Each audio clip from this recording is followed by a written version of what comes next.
Ngayon no, mga kababayan, eto na. Dahil nga po, kumbaga, merong ano merong sinasabi, oh, wala na sa ano na February 6 na ulit pwedeng pasa ng impeachment, etc., etc. Nagyayabang na po ang Vice Presidente ulit. Nag-aalabaste na ho. And all the pieces of evidence from the Wait lang po. Ayan. Nag-aalabaste na po ang Vice Presidente, mga kababayan. Tingnan nyo ha. Maganda na sunod-sunod natin no? Yung kanilang mga hakbang, una po ang sabi ng Vice Presidente, gusto ko ng bloodbath with matching talagang yung may galit. Gusto ko ng bloodbath. Kaya siguro sila Chis Escudero at yung iba pang mga senador kinabahan ho dahil diyan sa bloodbath na yan Di ba? Gusto ko ng bloodbath. Tapos napansin ng mamamayang Pilipino, grabe naman tong Vice Presidente na to. Oh. Gusto laging madugo, gusto laging may mga ganyang krimen, may mga pataya, etc. Gusto laging karahasan. Napansin ng mamamayang Pilipino. Sabi ng Vice Presidente, biglang iniba yung interpretasyon ng kanya sinabi. Di ba po bloodbath? No, madugo po 'yun. Ako si Jesus Christ, ako yung ipapako. Di ba po yung di ba po yung impeachment parang kinu-crucify po 'yan. Oh. Kaya po madugo, ako po yung maduduguan. Sabi naman ni Harry Roque, gusto ko din ng bloodbath. Iba ay ako din, gusto ko din ng bloodbath. Iba pala ang ibig sabihin ni Harry Roque doon sa bloodbath ng Vice Presidente. Yung sa kanya pantumbong pala yun, no? Gusto ko din ng bloodbath. Pagpasok mo sa oblo, nako, kaliwat kanan, duguan ka. Hindi sa katawan, malamang sa wet packs. sa wet packs. Ano? Oh, ngayon naman, tapos pagkatapos nun, bigla namang ang kampo niya, sabi, gusto ko ng bloodbath. Biglang sabi, impeachment? Dismiss na lang po, dismiss. Ganoon. Kala ko yung tipo bang akala mo ready sila, yung 16 lawyers niya na mahal ang bayad. Kala mo ready sila nung panahon na sinabi nila yun. Dismiss po ang sagot namin. Yung pala, hindi naman pala ready doon sa pakikipagpalitan ng kanilang depensa versus doon sa ebidensya. No? Bubble bath pala ang gusto ng Vice Presidente. Nung nakikita na matutuloy yung impeachment, bubble bath pala ang gusto. Ngayon mga kababayan, dahil nagsalita ang Supreme Court, tapos nakita na nila, napanig sa kanila, ang Senado, bloodbath na ulit. Matapang na ulit. Nung pumabor sa kanila, bloodbath na ulit. Kesyo daw ho, mga kababayan, ready sila na harapin yung mga ebidensya. Ready sila na ipagtanggol ang kanilang sarili at ready sila na dumipensa. Wala ho kayong depensa. Yun ang totoo doon. Dahil kung may depensa, Congress pa lang, dinipensahan nyo na ho yan. Pakinggan nyo ho ang bise ha. Oh. As I said, diba, I wanted a bloodbath, meaning I wanted all the pieces of evidence from the prosecution. Diyos ko nga. Gusto niya daw lahat ng peraso ng ebidensya galing sa prosekusyon. Pero ang sagot ng kanyang mga lawyer at ng kampo niya, dismiss. Magkaiba ho, Magkaiba. Pag dinismiss, mga kababayan, walang lalabas na ebidensya. Hindi pa naman po nag-uumpisa Yan nga yung sinasabi ng iba. No? Ano i-dismiss mo? Wala pa namang pinuumpisahan. Doon pa lang makikita mo na ayaw nilang lumabas yung mga ebidensya. Ayaw nilang makita ng mamamayang Pilipino yung mga ebidensya. Pero dahil mga kababayan, Nakakita na sila ng pag-asa, nakakita na sila ng 6 na buwan. Medyo malaya sila kasi February 6 ulit ang pwedeng mag-file ng impeachment. I want a bloodbath na naman. Gusto ko na namang harapin yung mga ebidensya. Nung nakaraan lang, takot na takot kayo. Kaya nga gusto nyo dismiss Di ba? Kaya nga ang sinasabi natin ho dito, mga kababayan, kung ako ang nasa sitwasyon ng Vice Presidente, tapos nakikita ko na hindi matutuloy yung impeachment, mga bossing, ang sasabihin ko, ituloy natin yan. Kawawa naman ako. Kawawa naman ako. Bakit? Hindi natin itutuloy. Oo, hindi matutuloy. Hindi ako mai-impeach. Pero ang nasa isip ng mamamayang Pilipino, magnanakaw naman ako. Ituloy natin para maidepensa ko yung sarili ko, maipaliwanag ko yung sarili ko.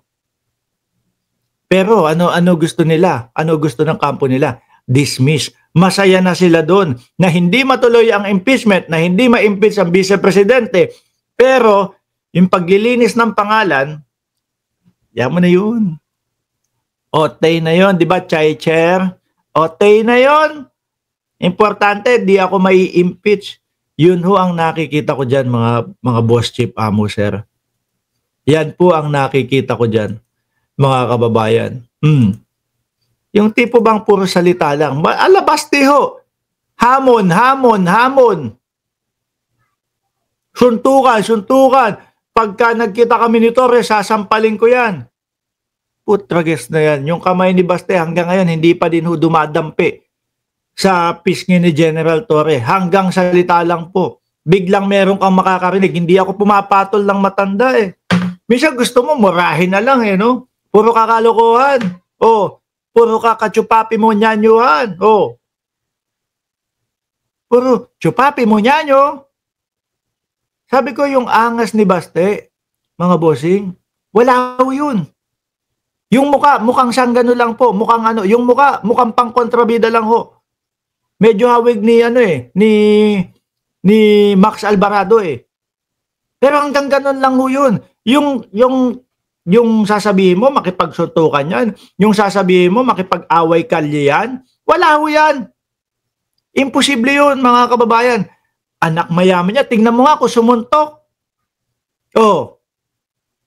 Sabi nung iba, parang bonjing Laki tapos ganun sumuntok. Wala ho yun. Mga boss, pangsatsatan lang po. Pangsupsupan lang. Sorry. Hindi. Sorry. Pangsupsu. Baka ganun nga. Basta, yun ba gusto mo, supsupan? Pang ganun lang po yun. Mga bossing. Pangsupsupan lang. Suntukan? Hindi. Akala ko kasi, satsatan lang. Di ba? Hindi ko alam papalag pala. Hindi naman kita hinamon Hindi naman kita hinamon biglang ganun. Ganito lang din po yun. Pero kung alam nyo kung hindi pinatulan ni General Torre o hindi nagsalita si General Torre, sasabihin mga bossing, nung mga DDS, wala ka pala, duwag ka pala, Torre Ganyan na sasabihin nila. At ganyan din po ang sasabihin. Malamang hindi po nahinto yung pangsupsup ni Baste na tuloy-tuloy pa din pong nagsasalita yung pansupsup ni Baste. Buti pinalagan talaga naman papalag Sabi ni Ronel Fernan, ano meaning ng supsupan, Manoy Mark? Ano po yun? Nakuha ko po yung kay Bulalord. Kung matandaan nyo po si Bulalord, mga kababayan, gabing-gabi, hating-gabi, nakainom ho yata, naghahanap sa bakery ng ng bulalo. Sabi niya, hindi mo alam, sabi doon sa nagtitinda ng tinapay, hindi mo alam yung bulalo. Yung sinusupsop. Yung sinusupsop yung bulalo. Yun ho yun. At ang master ho niyan ay si Bulalord, mga kababayan. Yun yata ang gusto ni Baste, supsupan ng bulalo. Di ba, Baste? Tuloy. Ganyan lang din po. Nagkaroon ng lakas ng loob si Inday Sara Duterte Kasi nakita niya, panig na sa kanila. I want bloodbath. Gusto ko makita lahat ng ebidensya. Gusto ko ilatag lahat ng ebidensya. Haharapin namin yan. Pero nung kinalaunan, nung alam nilang hindi pa sila sigurado sa impeachment, dismiss ang gusto. And all the pieces of evidence from the defense presented for everyone.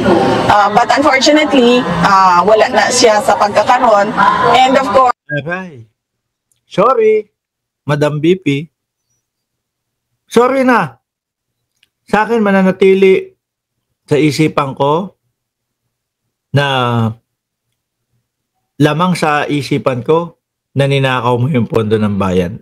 Kumbaga, yun po yung iniisip ko, mga bossing. Dahil nga, suportado ng mga ebidensya at yung mga taong narinig ko at pati po yung pagbabanta niya, kaya ko po naiisip yun, mga kababayan. first, as I said, kinahanglan pangandaman ang tanan na posibleng mahitabo. So possibly, wala ta kibalo, 2026, 2027, 2028, na ay mga mag-file na po.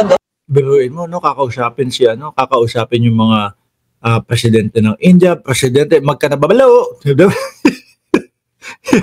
siguro may kasama na interpreter. First time siguro yun, mga kababayan, sa history ng Pilipinas. Ang presidente ng Pilipinas may kasamang interpreter. Di ba? Para hindi mapahiya. Sabi ng kapatid natin na si Sir Archie Beroya, hanggat andyan daw mga supporter nila na sabi nila ay pinakatanga at bobo, naniniwala sa kanila ay tuloy lang daw ang pagtakbo ni Sara Duterte. Baka mahati pa nga yung mga yan eh. Naniniwala ako si Bongo. Yari sila kay Bongo. Di ba, Boss Bongo? Sasabayan ni Bongo yan sa pagtakbo, sa pagka-presidente, mga bossing. Di naman sila okay yan eh. Si Bongo lang ang nakikiano-ano dyan eh. Siyempre, pag inaway at pinakita ni Bongo na okay sila ni Sara, na hindi sila okay ni Sara, itatakwil agad siya ng mga DDS. Saka na, di ba, Bongo, kapag yung pagka-eleksyon na ng 2028, saka baba na siya si Bongo.